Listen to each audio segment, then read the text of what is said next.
அகமதாபாத் விமான விபத்து தொடர்பாக அண்மை தகவல்களை வழங்க களத்தில் உங்கள் தந்தி டிவி இறங்கி மணிக்கு மணி அப்டேட்டட் தகவல்களை வழங்கிக் கொண்டே வருகிறது. அந்த வகையில் தற்பொழுது இந்த விமான விபத்தில் உயிரிழந்தவர்களுடைய சடலங்கள் பிணவரைக்கு கொண்டு செல்லப்படுகின்றன. இது தொடர்பான கூடுதல் விவரங்களுடன் களத்திலிருந்து இணைகிறார் எமது செய்தியாளர் பாரதி ராஜா.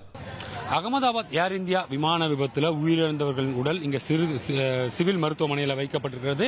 தற்போது ஒரு பக்கம் டிஎன்ஏ பரிசோதனைகள் உறவினர்களிடம் மேற்கொள்ளப்பட்டுள்ள நிலையில் ஏற்கனவே அந்த இறந்த உடல்களை எல்லாம் இங்கு இந்த மருத்துவமனையில் வைத்திருந்தாங்க. அதில் டிஎன்ஏ சேகரிக்கப்பட்ட நிலையில் அந்த உடல்கள் கெட்டு போகாமல் இருக்க கோல்ட் ஸ்டோரேஜ் என்று சொல்வார்கள், அதாவது ஃப்ரீசரில் வைப்பதற்காக தற்போது இங்கே சிவில் மருத்துவமனையிலிருந்து மார்ச் வரைக்கும் எடுத்து செல்லப்படுகிறது.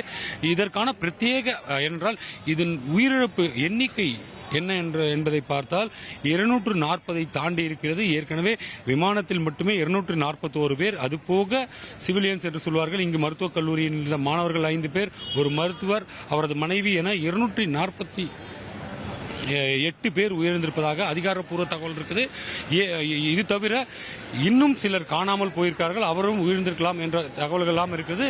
இந்த நிலையில் இது மொத்தமாக யார் இறந்தது, இது யாருடைய உடல் என்பதை அடையாளம் காண்பதற்காக ஒரு பக்கம் உறவினர்களிடம் டிஎன்ஏ சோதனையானது எடுக்கப்பட்டு வருகிறது.